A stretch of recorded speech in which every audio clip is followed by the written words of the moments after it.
Yep.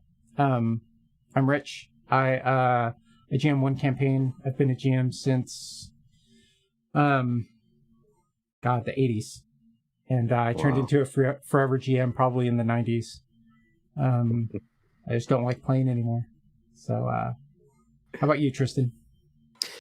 My name's Tristan. I GM one campaign a week, and I participate in two others at present.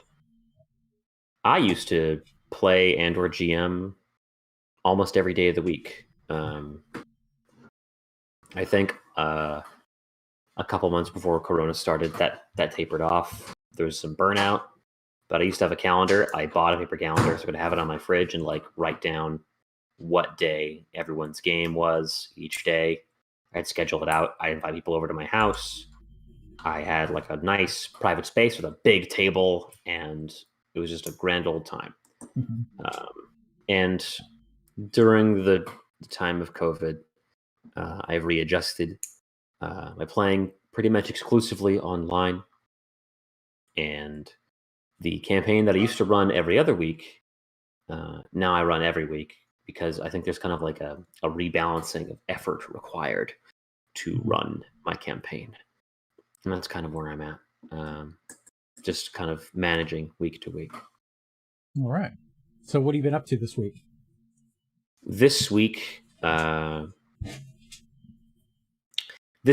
writing the conclusion of our downtime mini arc, and we're going to get into the next dungeon as the players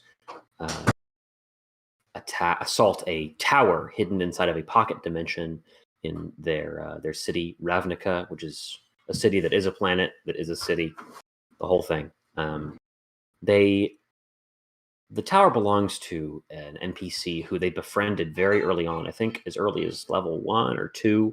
Mm-hmm. Level 2, I believe. They befriended him, and he was like a patron of sorts, occasionally a quest giver, and they would call on him for favors, etc. And from the beginning, he was very much a morally gray, ambiguous, pretty much villainous character. But they're sort of fine with that, just because that's how he is, and that's just the way that their city runs. Is morally gray. Yeah. What's the phrase? How did Terry put it? If there's going to be crime, it may as well be organized crime. So he's kind of like a mob boss. And they, in their first adventure that I wrote, because it started with a module, they came across a time portal completely by accident, and they entrusted it to him to keep safe and keep hidden. And of course, because he's a mob boss, he immediately used it to begin fixing horse races, because that's what he would do. And as time went by, and their understanding of the portal deepened, and they kind of reconfigured it to travel to other planes occasionally. He got access to that technology as well, and he started using it to steal, artifacts from other worlds. So he's basically got in the Batcave, they got the giant penny and the T-Rex, and so he's got a citadel, and in his Vault of Wonders, there's the magic equivalent of Stonehenge and the mirror from Harry Potter and just all kinds of fucked up things he stole from other worlds. That's awesome. Have the players been there yet? They're going to go there next session. That's awesome. That's going to be the main, I think if I were writing that's where my main writing would lie. Where can I pull these things from that the players will definitely recognize? Yeah. And I know your players are mostly play Magic, right? Correct. Right, so you can pull out these artifact cards that are just, from every set imaginable. That's great also. Whenever they're what is this?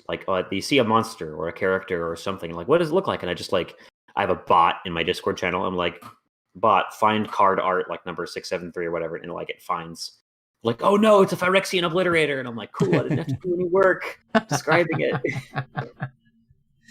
I put a little stank on it, because I love to describe things. But there's the MTG does a lot of heavy lifting in terms of descriptive power, impact for story. They're oh no, it's this thing, or oh wow, it's this thing. Yeah. Great. It's like the next 5 minutes, like taken care of. Yeah, that's awesome. Mm-hmm. I mean, D&D is kind of there now. Yeah. A lot of, I mean, if you pull something out of the monster manual, chances are 90% of your players are going to know what it is or have heard of it. It's just, it's been around so long and it's ingrained. Yeah. And there's kind of a meet in the middle thing there where you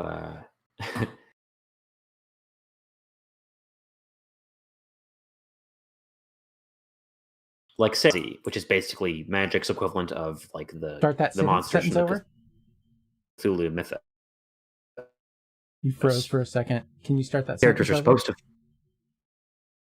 this week the characters were supposed to fight in Eldrazi, Eldrazi, which is basically Magic the Gathering's equivalent of the monsters from the Cthulhu mythos, an eldritch being from beyond.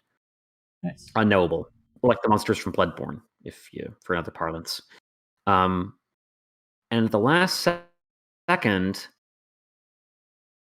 they backed off. Like this week, they're planning a session. I'm halfway through planning it. I'm like, cool. They got 1 week of downtime, so that's half the session, and then the rest is going to be a boss fight that they prepare for. They set up the arena for, and then the guy who summoned it was like, actually, I don't want to fight it. I don't want to take up everyone's time and expose your characters to danger because I summoned this horror terror which is rampaging through our city. Let's just leave it to rampage through the city and not fight it. I'm like, you motherfucker. Now I have to prepare for like the next arc that I wasn't ready for. Yep. He can't hear this. He can't know this. This is fine. It's fine. All planned. It's my fault because I was like, you don't have to fight it. Tee-hee-hee. Yeah. I think it's gonna kill some NPCs they like then. That's Bastards. Awesome. Well, it's my fault, really. I don't know. Everything is everyone's fault when you boil it down to, because as a player, somewhat, and as a character, mostly, he thinks it's his fault that he unleashed the thing. Really, the problem was he wanted to do a downtime activity to find a specific magic item. And consulting Xanathar's guide in the DMG, you have an opportunity where you can go looking for one, and the sentence says, if you think you'd allow it in your game, you can say it's among the items they find. So I had him run the standard buy a magic item downtime activity. I tacked on a couple research rolls to search it out, and he meets an NPC who is like a Cthulhu mythos character, kind of driven mad by what he's seen, and he's in possession of this tome, a tome of wisdom, to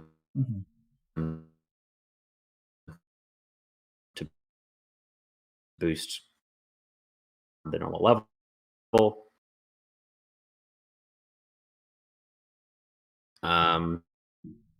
It is like, I've got this magic. Sure. So he kills the guy, and I'm like, oh, he was like chained to it. Like, when they're doing a handoff, the guy chains the briefcase to his wrist. It's like a golden chain binding the book shut and chained to the guy's wrist. So you kill him, and you grab the book, and the chain latches onto your wrist. Now you've only got one hand. Available. So was he supposed to kill the guy, or was he supposed to pay for it? John attack. He's like, okay, so I'm going to go. You're breaking up bad again. Cleric. Ooh, multiplayer. Like bonus. Let me finish. Absolutely not. I'm like, I rolled. There's a downtime thing where you roll for how much the magic item is going to cost, and you roll. I had him roll the d6s. It's times 10,000, so it ends up being 50,000 gold. And he's fairly rich. He owns a stronghold, and it makes money every month, and that's part of the neighborhood thing they like to do. So he's got about 40,000, and he can ask another rich player for a loan if he wants. He's like, I'm just going to kill him. And I'm like, okay. In my mind, I'm like, sure, you can kill him, but I'm going to make it cost you one way or another. There's always a cost. Yep. There must always be a cost. So in my mind, first, the cost is, okay, it's cursed. So you're cursed. You can't open it right away. And like the dead guy who's like dead, but like still lying, he's like, sell you the key for 50,000.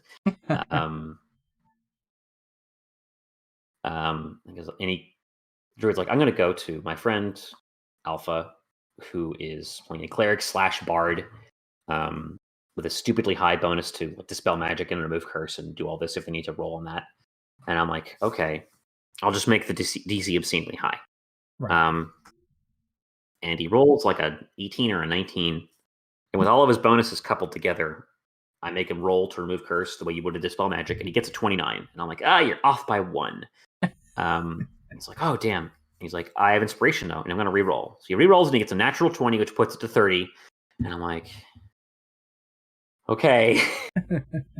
But in my mind, I'm like, it can't be this easy because, like, 1, I'm not being mean here. I don't want to, like, take his toy away because he should get it. Sure. He put some work in it. It's not satisfying for him or for me if he just gets it and that's the end of it. Yeah. It should mean something. So he gets the tome, he uncurses it, he opens it, and a monster pops out. And I'm not going to make him roll initiative against this monster, which I don't even have a stat block for yet. Right. Right then. I'm like, I describe how it's like a fucked up, like reality warping, like shouldn't exist monster. And how like it waves a hand and like fucks with like distorts reality and like just makes half of the apartment they're in like disappear. Like Thanos snaps half of the structure away, and then it escapes and it goes and ravages the city. And like they look at the hole it's made, and you see there's like a tunnel like across the horizon, like it made a hole in all the buildings adjacent at the same level, just because it made all the matter in that area, everything it could see like disappear. So the Eldrazi, in Magic parlance, they are eldritch horrors, and they serve like a function for the universe, the multiverse, kind of like a bacteria or antibodies, where they are drawn naturally to worlds that are sick and dying, and they they disintegrate them and then convert them into new matter and create a new world. And they're kind of somewhat mindless. I think they're driven by like a higher power, but it's an intelligence so alien that no one on like the human mortal level could conceive of it. So Ravnica isn't sick or dying. It's not due for doomsday. And this is just one Eldrazi, a powerful one, but not like a legendary titan or a god or anything. Mm-hmm. It's dangerous. So I think I found like a suitable stat block after the fact, and I was ready to have it fight them. And the druid has a stronghold, and he's got like defenses set up, and I'm like, cool, I'm gonna let them prepare and let them set traps and let them get a trebuchet, whatever the fuck they want. And I'm like, this is a cost. Because he was gonna pay 50,000, and instead he ends up paying the cleric 10,000 to repair her home. And I'm gonna have the monster show up to his stronghold, and like every round, I think as a lair action, after his lair action, I'm gonna have it, because he's a stronghold and he gets those basically. I'm going to have it deal 1,000 gold worth of damage to his stronghold. So, again, I feel like that's fair because it would have to, in addition to the 10K he paid to the cleric, it would have to be there for 40 rounds to equal out to what he was going to pay. So he's still getting a good deal. Yeah, and it's satisfying too because like something came of it, you know? Yes, exactly. I don't like the searching for magic items rules in Xanathar's. I think that if you're gonna go that far, just make up a magic item market, you know? Yeah. I came up with those that we used in the Midgard campaign. Zobek, that's right. And that was really gamey, and it felt kind of fun. Yeah. And it got everyone involved. They would all roll to see what they found. Yeah, but you kind of outgrew that pretty fast because you were getting a lot of money and looking for better magic items than that was providing for you. Mm-hmm. Yeah. But yeah, it sounds like it came to a more satisfying conclusion than handing over 50,000 gold anyway. Yeah, I was excited to tax the resources and get them involved in a fight like that. Oh, hi, doggy. Mom? Hey, girl. Just cut out. I can't hear anything that she's saying. My Labrador's here. No, it's okay. headphones. Just look. And the player felt remorseful in some misguided way and Oh, decided that's awesome. that he didn't want to fight the monster. He's like, I don't want to put your characters at risk. I don't want to waste game time as a player, take up an hour-long boss fight. And I'm like, no, I praise it. No. Here's my question for you, if we're taking questions. Should I reach out to him and say, hey, it's fine. Let's do a boss fight. It'll be great. Please don't do this to me. No. I think that like with the boss fight comes some sort of reward, right? Whether they know it or not, whether it's monetary or magical or notoriety, right? So have it rampage the city, have some other up and coming adventuring group take it down, and now they're in favor with the mob boss. Ooh. And he's like, no, that thing I had you get, no, you don't need to take care of that. Here, my grandma needs some cash. Can you run this over to her? I got these other guys taking care of that shit for me. How about you go? There's the mini mart down there. They owe me some protection money. Can you go get that for me? Yeah. To recontextualize the mob boss, so they've been friends with him for a long time. And then I've been incorporating story events from the mainline Magic Gathering canon slowly into their timeline. And this thing just happened where this ghost assassin from another world came. And she's like Danny Phantom, basically. She's half ghost. And so her shtick is killing the unkillable. She turns into like her ghost form, and ghosts, which ordinarily... Tristan! Sorry, I'm just trying to explain. So, it's basically this... I'm joining you. You see, they have to deal with. It's terrible. I don't know where else I'm gonna go. I'm on the Zoom, but I can't. You can go upstairs for a while till your dad gets home. Oh. I'm just thinking that he's. I'm going to move again. All right, sounds good. Yeah. All right, look at that. Get the zoomed in face. I can look over here, and yeah. So, Alexion, got any questions for us? Any burning questions we can answer after we finish recapping?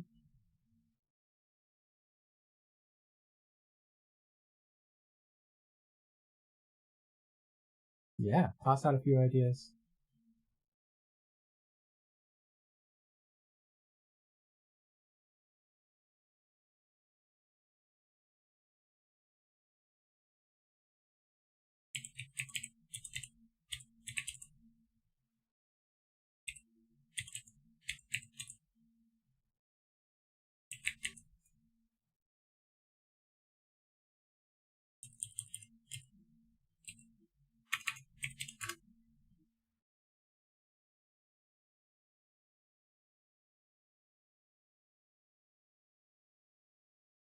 Coming back. What is my connection like now? Really good. How's my quality? Good. Yeah. It's fantastic. What was the last thing I said? The mob boss. I'm Mob boss, yeah. recontextualizing. They've been friends with him for a long time. And he's like a likable character, even when he's kind of like an asshole. Because he's based, again, off of a magic card. A joke magic card from a special set. Into the called very Unstable. long in the works. Like, And they preface the title of each set that they make for this special silver border set, something. Mm-hmm. And his name, he's an elephant man, a Loxodon, which is like a, Elephant man. you've got it's like a beastman strip. You got birdmen and lizardmen. He's an elephant man. He's got big elephant head, big, strong, stocky elephant body. But he's also a mob boss who's got like lots of gold rings and a big tailored suit. I picture like the Kingpin from Spider-Man Into the Spider-Verse, but an elephant. And his name is Frankie Peanuts. Such a great name. And his magic card is actually mono white. And he's what does the card even do? Oh yeah, at the beginning of each turn, you ask target opponent a yes or no question, and they must abide by that answer. So it's like this isn't standard Magic fare. They don't usually put that kind of stuff into their mainline game. This is kind of like a jokey, like play it at home set, because you could actually like cheese the game, like make them lose by asking your opponent if I was to ask you to concede the game, would your answer to that question be the same as your answer to this one? And then it's done. And that's really all awful. they. That's how they knew him. And so he's not a Ravnica standard character, but I kind of just slotted him into Ravnica. He fits neatly because Ravnica as a setting has Loxodon, has elephant people, although they're typically like very much green and white lined, very like peacenik hippie types. So I'm like, no, this guy's different. He's Orzhov, he runs like a bank, he's a mob boss, and yeah, I do the mobster voice. So he was friends with them for a long time. And then Kaya, the Danny Phantom half-ghost assassin, is hired by an NPC named Teysa Karlov, who is like a mid-ranking Orzhov leader. So she wants to lead the guild. She's stuck halfway up the rung of the ladder because everyone above her is ghosts. Ghosts run the guild, and ghosts aren't fucking going anywhere. They're not going to die. And they're notoriously hard to kill because, again, they're ghosts. So she hires Kaya, the ghost assassin, and one of the players, actually, to sneak them in. And then I have the scene where Kaya goes ham on these ghosts who are very complacent because they don't think any mortal weapon can harm them. And she basically, like, teleports in to the spectral room there. And she's like, "What's up, fucker?" And just knifes them. Because without their ghostly protection, they're just a bunch of old men. Right. On the same level, and she's a young, athletic woman with a pair of magic knives. The throne, she finds she can't because the rules and like stratified hierarchy in Ravnica are enforced by something called the Guild Pact, like a magical contract that makes laws magical and real. So she can't actually be the leader for some reason. And she looks at Kaya, and it's basically a Chronicles of Riddick moment where Kaya is made the de facto guildmaster because she killed the old ones.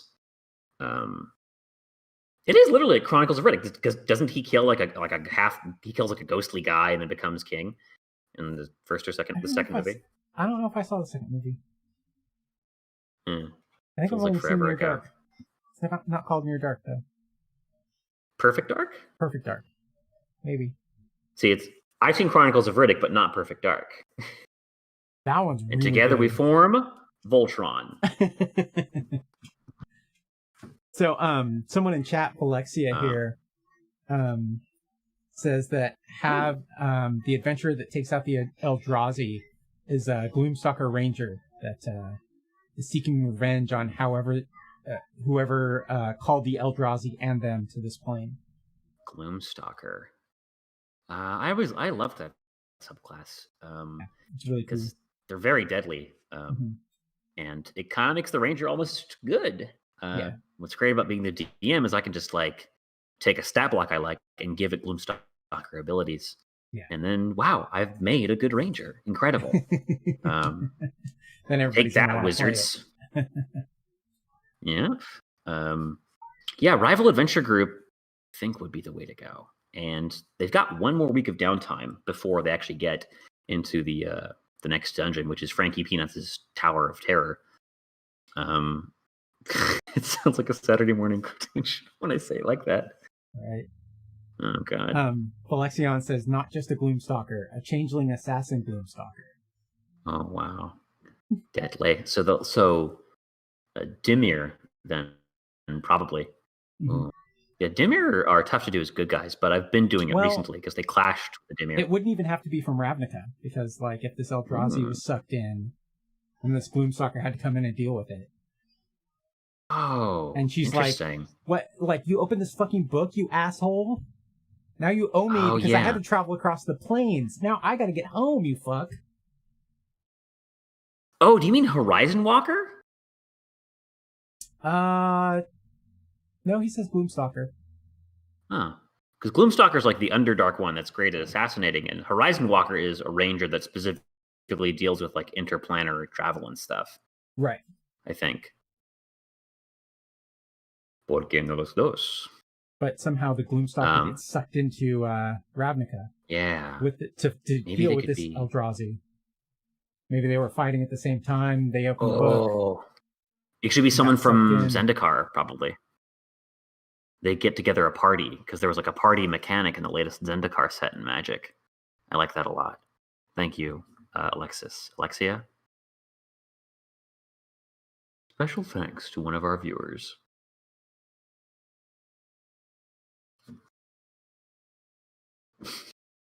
Slime Rancher, man. He's addicted. I remember when that was in beta. So good. It is pretty fun. I don't know. Yeah. They got 1 more week of downtime, and I'm doing downtime like one at a time. Like I give them 3 weeks, and then I have them each go around. Like you do week 1, you do week 1, you do week 1, and then week 2, week 2, week 2. Yeah, that's a good way. So they're all going to do, yeah, so that everyone stays involved. No one's waiting for too long. I try to limit each solo scene to like 15 minutes. I just keep looking at the clock and going, all right, time to wrap it up. And I think each time they complete a downtime activity, like they end the scene, I'm going to go, oh yeah, and there's an Eldrazi like in the background somewhere. You hear like horrible noises of people getting murdered. You hear about like the news about someone getting murdered. Right. Well, you do the news recap thing, so yeah, you can just throw that in. Special update. Right. Valexian also wrote something here right. that I don't really understand how it relates, but it says the party hears screaming from the local bathhouse. When they get there, an elf is dead in the water, and next to her is a toaster. And the party doesn't know that the toaster is sentient. This is just... Are these like ideas that I should like roll on a table for? Like, I do struggle sometimes writing solo scenes and like doing the neighborhoods or like having like single encounters like for stuff like this, or writing the newsreel.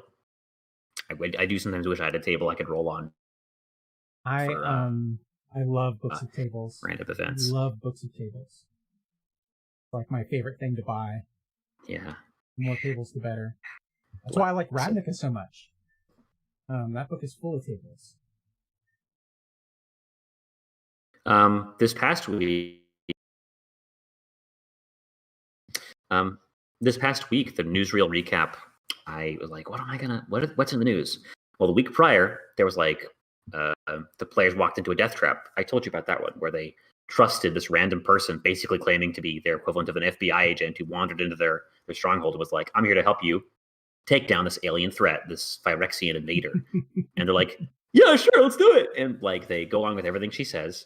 And then after all the preparations are done, and they've taken her bait, she's like, okay, cool, go to this location. Everybody but you, the strongest member of the party, stay with me. And they're like, yeah, sure, seems great. And they go there, and they go to like this theater with all their guild higher-ups that have been like arranged on their say-so. It's like, yeah, we trust this person. And the doors all lock. It's a death trap. Oops, all death traps. And like poison gas seeps down from the ceiling, and I'm like, that's where I ended the session.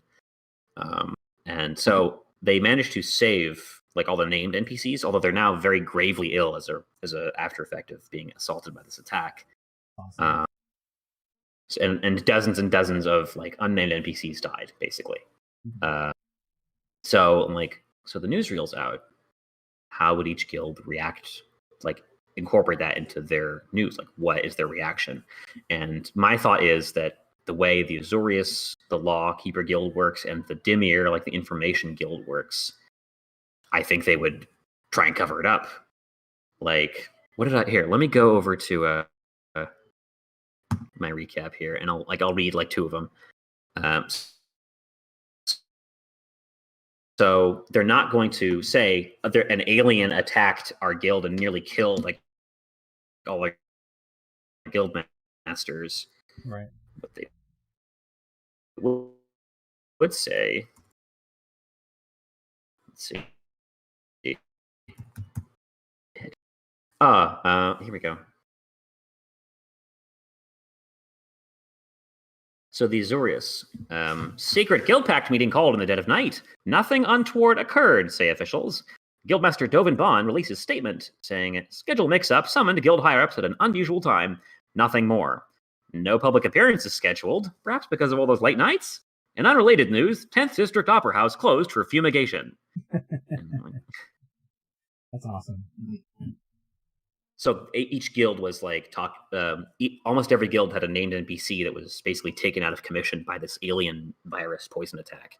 and so they're super sick. And thing about Phyrexian oil, Phyrexian, what's the Phyresis? Because the alien race called the Phyrexians, they are like this deadly enemy it's both a religion and a virus and an alien world, and like an army of invaders and like like a zombification process, and it's insidious because it's incredibly hard to get rid of. It spreads rapidly, it's like a army that builds itself. And so right now they're contained to another world, but when the arcs and arcs ago, when the players opened this portal and came back from a world that had like one of the agents on it, it came with them, and it's been like tearing up the city in the background ever since. And so this arc, that came to a head when the agent kind of was running low on resources and decided to make a gambit where it tried to infect as many people as possible. Made this play. So that is what I ended up doing, is just like kind of reacting to that big event in each guild's fashion, and like kind of incorporating a possible quest hook in each little piece of news. The one difference is the Dimir, because they're an information guild based around spies and assassins and maintaining secrecy. So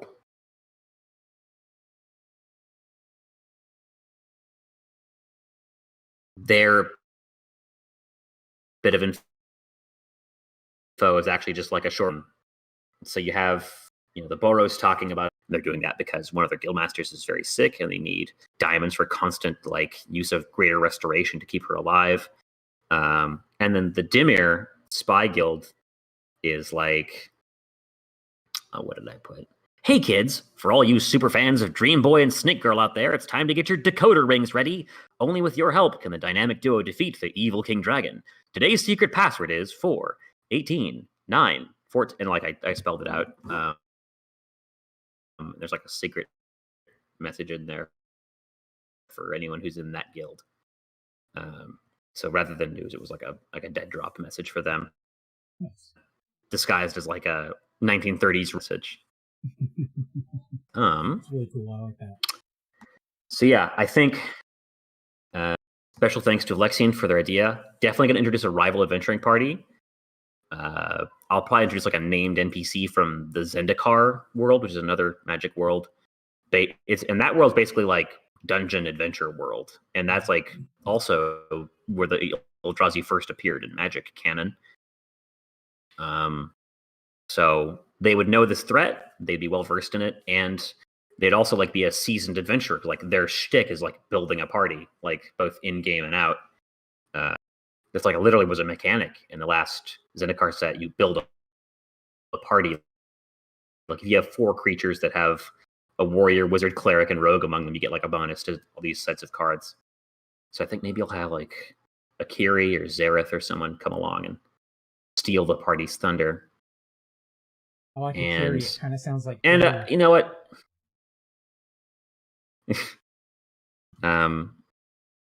And I think I'm gonna try and tempt him into fighting the thing just by like mentioning each downtime, like, by the way, thing's killing dozens of people every day. But by all means, go ahead and buy a new house. Real estate's real cheap for some reason in this neighborhood. I wonder why. Everything's half there. Yeah, half off sale. Oh boy. Yeah. So, do we want to dive into questions or talk about your campaign? Yeah, let's talk about my campaign a little bit. I can't be as spoilery as you because you are in my campaign.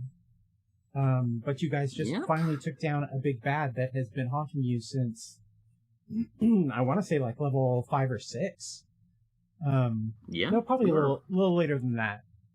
Probably like 7 or 8. She was one of our first reality checks, I feel like, because we'd reached a level where, as characters, you've often said we are, as a party, we're very optimized. Yes, yeah. Nothing wrong with that. And we've been tearing through enemy after enemy, and we're like, this is great. And then we get to her like little stronghold, and we're starting to lose that fight. And then she shows up, and she's like, she offers like an olive branch and some magic items. We're like, sure, but it's clear this character is evil. Well, she's not morally ambiguous, not morally gray. She's evil, like a being of pure evil. She literally feeds off of pain, bakes children into pies. She's got like a fairy tied up on and vivisected while still conscious on a table somewhere. And that felt, in character, that felt very bad. Yeah. You didn't have a choice then. And I had been relishing the opportunity to get back to it. No choice. No, we lost that fight, and she took pity on us, basically. Well, yeah, she saw opportunities to use you guys, and she did. What have we been doing for her? Had this relationship, this antagonist relationship with the Black Cauldron cult. Ah, yes. And you were her wrecking ball. You went in there and thrashed White Plume Mountain, which they were trying to do a ritual to blot out the sun, I think. That's right. And they stole those powerful artifacts, which you now hold. 2 out of 3 ain't bad. Yeah. And then she had I dropped a hint for the Doom Vault there. I gave you the map, so you could look at that and think about that, and get excited about eventually going in there. I think that's all she used you for. I think the best thing that I had there was that you took a hag eye with you. You guys were like, "Oh, I have X-ray vision. It's got an eye on it. Cool." And you guys carried a hag eye. I can't believe I didn't think about that. Yeah. How much? Yeah. God, she saw everything. God damn. Like for literal out of game years, she saw everything. She knew everything about you guys, and that's how when the pious knit deer went after her, that's how they knew. Oh no! He was waiting for him. Oh god, I doomed them. That feels bad. They doomed themselves.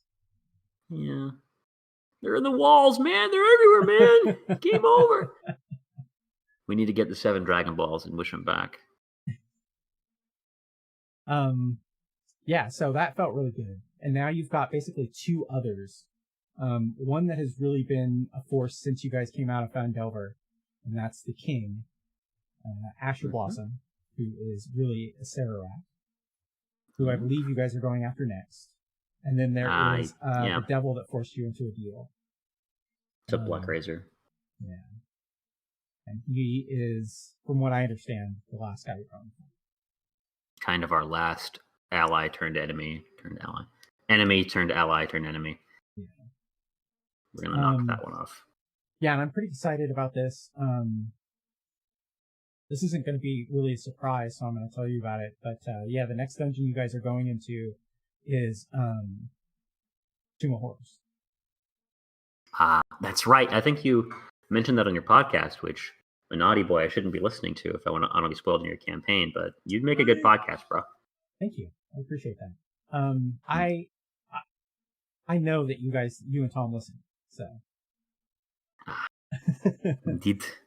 I don't mind expanding on stuff that I feel fine with you guys knowing. And I don't want I respect it. I want you to know that you're going into the Tomb of Horrors. I don't want you to go, okay, we know the dungeon where he's at, let's go. I want you to plan it out and research it and try and figure out what's going on there.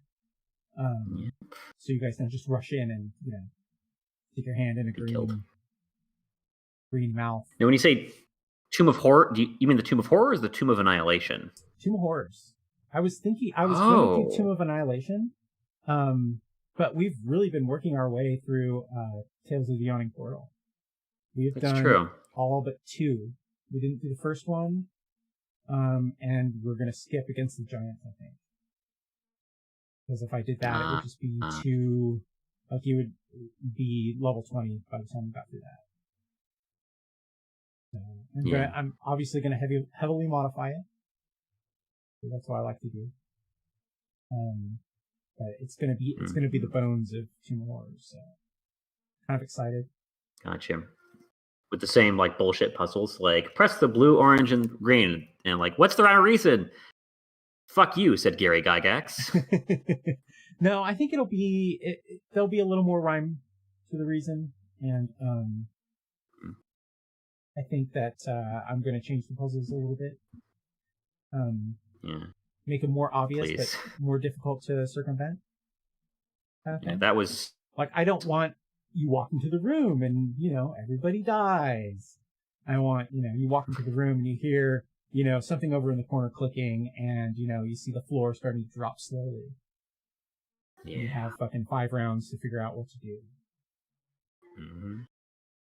Fucking yeah, that was like probably the first meme dungeon. Honestly, like you just wrote it literally just to prove a point. Like, yeah, it was also a tournament dungeon too. So oh, yeah, it was to see. so how it's far less you could about. get. I mean, the story is that he wrote it for his players, because they were like, oh, whatever you throw at us, we can take. He's like, well, I'll throw a bunch of death traps at you. And that's where the saying "rocks fall, everybody dies" comes from, because the first trap in there is there are 3 entrances, and if you go to the wrong one, the DM counts backwards from 10, and if the DM reaches 0 and anyone's still in there, then rocks fall and everybody dies. My God. Yeah, it's an interesting dungeon, and one that I've never actually ran.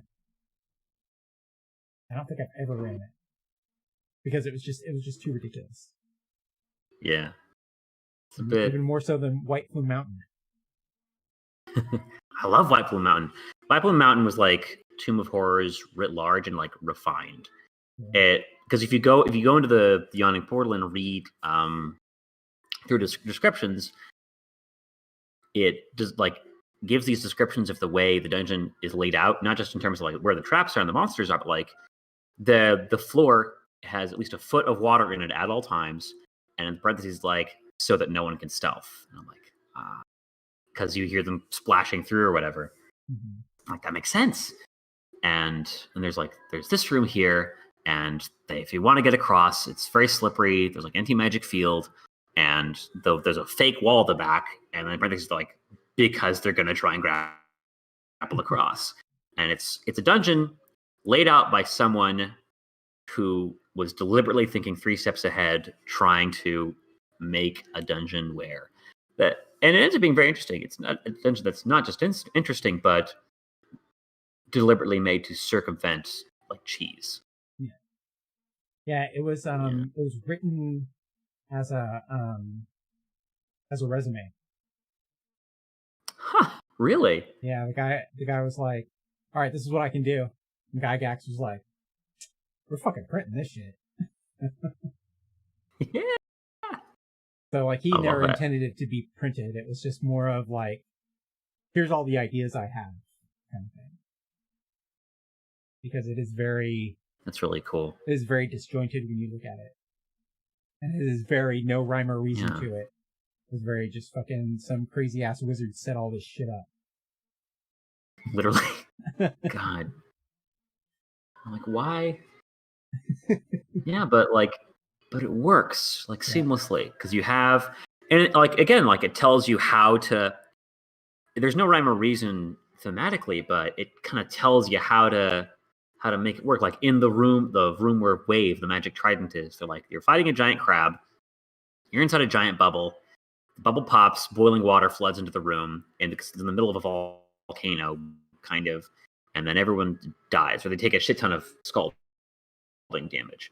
But you have Wave, which can create a force field. So the idea is you beat the boss, you get the magic trident, and you're like, Magic Trident, save us! And the magic trident's like, you got it, boss.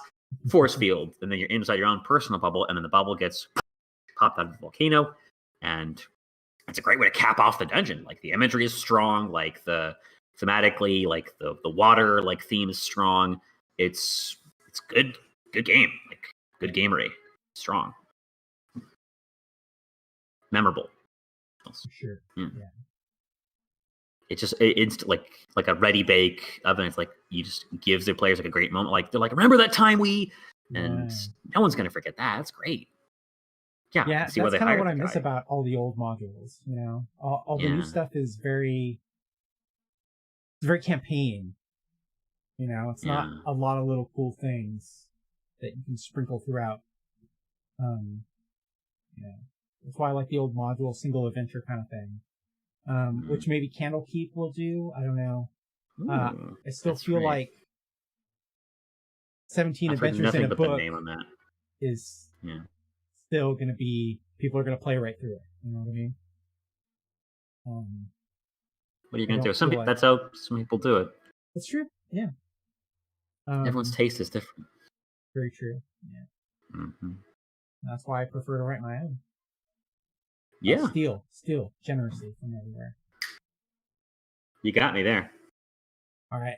So I got a bunch of questions. Let's see. Renee from Discord. We're gonna Discord together. Fabled 42. It's a Twitch channel that they do Cool. actual plays, and I asked on there for questions in the Discord, and he runs Dragon Rock RPG design. Cool. And he gave me like 10 questions here. Nice. Thank you, Renee. My favorite one here is, how do you maintain player engagement for parties larger than 4 players? Would you like to go first, or should I? I can go first because this is my gig. I like big parties. I like, I've 8 noticed people that. around a table. And I will keep, like, my max limit is the room limit. How many people can we actually comfortably cram around the table? Old. And I think the best way to manage it is to try and keep everybody, give everybody equal screen time, My big thing is, okay, so you're going to do this. Let's pause before we resolve that. And what's everybody else going to do? I'm going to go around the table and ask you what you're going to do, even if a lot of the time we get, I'm just going to stand guard at the door. That's that player making a choice to stand guard and not be involved. So I try to, it's just about managing screen time and keeping in your head how much time everybody's taking and trying not to glorify someone too much. It's also hard when you're writing your own stories not to write around somebody. And I try really hard not to do that because when the campaign becomes against one player, it still can be fun. But that one player gets kind of glorified where everybody else is just the adventuring party. Yeah, you want to avoid that. That's true. My answer is very similar. Everybody gets a turn, basically. I stole the "What are you doing? What are you doing? What are you doing?" thing from you, and it's these days I have a pretty solid stable of 4 people that show up every week, and it's rare that it gets higher than that. But when it does, I try to people the rooms that they're in with something for everybody to do. And I try to encourage them to work together on stuff. Even if you have say the wizard who's very knowledgeable, very investigative, who could easily knock out the hidden details of a room, I'm I don't know, maybe with some help, you and the sorcerer could work together and decipher these runes or something like that. Or there's something you need to move. I think y'all are gonna need to work together to move this huge obstacle because your strength might be high, but I think you need more leverage. And I think it's important. I fine-tuned solo scenes like I do for the neighborhoods we talked about earlier. I think managing time is an effective way to do it. 15 minutes, ideally, is you don't want to do any more than that for a solo scene. And that's if you're sitting down and they know they're going to be waiting turns. And in combat, I've run into this a couple times where the death trap room I talked about, where they're in the theater and there's poison gas coming down. We had one player be I don't know, I'm useless. What can I do? And I can't fly. I can't get up there. I'm well, you're this. I'm let's recap. First of all, I described 3 things that they might have missed in the initial description. And I'm also, you're this heroic soldier commander, presence kind of guy, right? There are dozens and dozens of innocent people around here who I'm not representing as minis in this map, but they're there, and their deaths will be a consequence. She's oh, then I rush the door and I try and break down the door so people can escape and put myself at risk. I'm great. Then yeah, I'm willing to work with players on an individual basis if they're not what's the word? If they're not feeling they're meeting their potential, I want to bring it out of them. If I notice someone's being quiet, I will give them something to look at or Right. be interested in. Yeah, that's good. That's engaging the quiet player is kind of a difficult thing. Or an important thing, not difficult. It's pulling that person out. And that's why I like, going around doing turns. It's gives everybody a chance. And my focus is then on them saying, no, what do you want to do? It doesn't matter what they're doing. What do you want to do? Not what are you going to do? What do you need to do? What do you want to do? And I try to run my games a little more freeform anyway, so the direction isn't necessarily picked by me.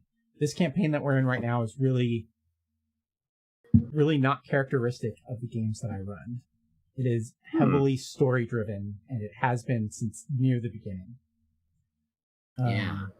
It just got away from me. And it turned into an apocalypse, and you guys are focused on it, and 6 months later, you're level 17. I keep saying 6 months. I need to go back and find out what the date the game actually started was. Yeah. But it's been at most 8 months. It's crazy. You could just say there's been a year of downtime between each arc. Right. Well, which is what I should have done. I should have made that 1 week did arcs. a week of downtime. That was a year. Right. Maybe. It worked out for me because I drew my players into this apocalyptic threat where they are pulled from their world of Ravnica into other worlds of magic and have to travel back, and they upend a revolution in the world of Kaladesh, and then in character and kind of out in character, they're like, I miss my house. I want to go back to my neighborhood and check on my business portfolio. I want to see how my neighbors are doing. I want to go to my favorite coffee shop. I miss my home. That's and I'm awesome. like, aw. Freaking awesome. Okay, I mean, you were gonna go to the desert plain of Amonkhet next and battle the mummy lords of the pyramids of Sekhmet and then fight Nicol Bolas, the dragon god, but yeah, sure, I guess you can go home. Yeah, I'll have some other heroes can take care of it. Yeah, doing it that way too, it's a lot more compartmentalized. You've got this world that you're going to save, and then you're going to go back. You've got this world you're going to save, and then you're going to go back. Where mine is it's just been getting bigger and bigger and bigger and bigger as it's progressed. I think the hub world is nice. We've got the magic train in your campaign, and that's our base. I mean, everyone needs a base, but in my campaign, I guess they all have their own little homes they go to and their own little homesteads, and they can make money off of it, and they have their neighbors to talk to, which is the concept of neighborhoods as the start of almost every session is something that I stole from Shadowrun, where your neighborhood is like a stat on your sheet. Your neighborhood can have nosy neighbors, or infested plumbing, or there's a government agent living a few blocks down, or in a vault underground or something, and it affects your stat block as a player. Really cool. Yeah, what and version of Shadowrun is that? That's a great question. I've never played Shadowrun. The only exposure I've had to it is these session logs that this player would write about on /TG on 4chan back before it became a fascist haven. Tragic. And he would just go to the games board and do a story time about what happened last week in his Shadowrun game. That's awesome. And each session started with the players alone in where they lived before they came together for the job each week. And there's it seemed like there was a random event that would happen. The Aztec corporation player had a suit of power armor and was a deadly combatant, but he's on the run from his original master, so he lives in an underground sewer. So it's Tony Stark, but if he never left the cave, basically. And his neighborhood is dealing with he's just eating food like a can of beans with a spoon cold, and a giant rat comes in. He's like, fuck it, he blasts it with his blaster. That's where he lives. Nice. And then the hacker character, who's a super edgy hacker, but he lives in a suburban mega mansion, mansion, like out in the Hollywood Hills, basically, and he has to deal with like nosy neighbors, like Miss Parker next door, like watering her roses. Like, what is that boy up to? And so it gives context and like fleshes out the character outside of combat and of adventuring, and it lets them exactly. It brings that character verisimilitude. What's that word? Verisimilitude. Yeah, verisimilitude. There you go. Yeah. Yeah. So I didn't know exactly how to take that because in Shadowrun there might be like a table you could roll on based on what kind of neighborhood you lived in. I want that table. But I'm just like, okay, I know, I want it so bad, but I never got around to it. I'm like, I'll get around to it someday. And I found like a Shadowrun book, and it's like this big, and like it's so crunchy, dude. Oh my god! I didn't know there was anything but combat in Shadowrun. Fucking nightmare. I played 1st and 2nd edition, and there was nothing but combat. But that's what all the rules were. And my fear is that it might just be that dude just had a really good GM and that he's making it all up like I am. But whatever works, right? Exactly. All right, we've been going for about an hour. I've got to go to the bathroom. So this is probably a good place to break. And I will I'll wrap this thing up and hopefully get it out within the week. All right. Are we coming back after the break or? I don't know. Would you like to? Why don't we do that? I'll be right back. Okay. Call me back.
I'm almost done now.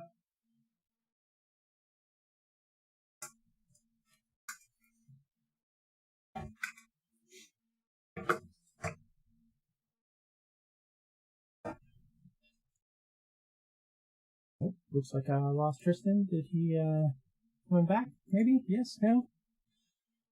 We will find out, huh?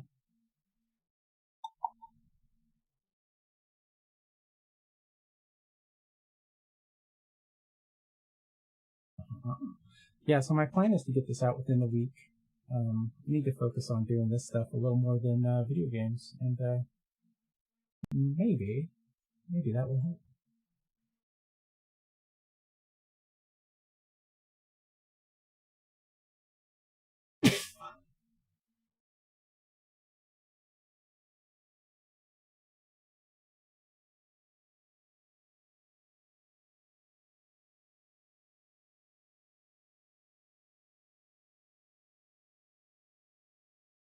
All right.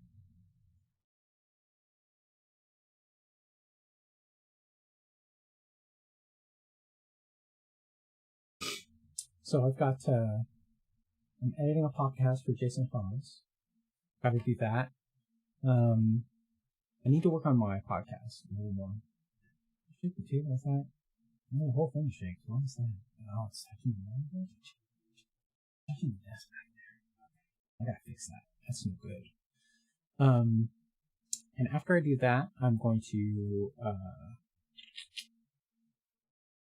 I need to work on my podcast a little bit. A friend of mine gave me some advice, and I think that what I'm going to do is kind of prelude the actual plays a little more. and maybe edit down the actual plays a little more.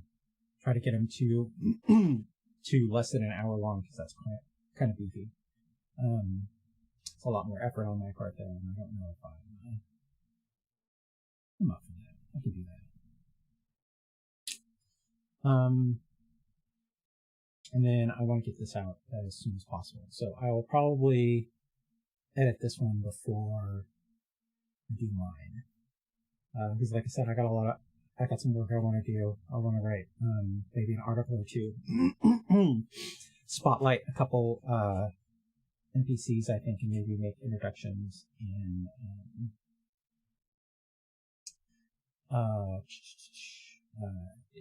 make the introductions about some of the characters that they've met. So kind of like a story time before the actual play. Maybe you could split that off into its own separate podcast, and then the actual play. This will be the introduction to the actual play, and then here's the actual play. Release them on the same day, and figure it out from there. All right. So I see no sign of Tristan doing that. So I think I'm going to end it here.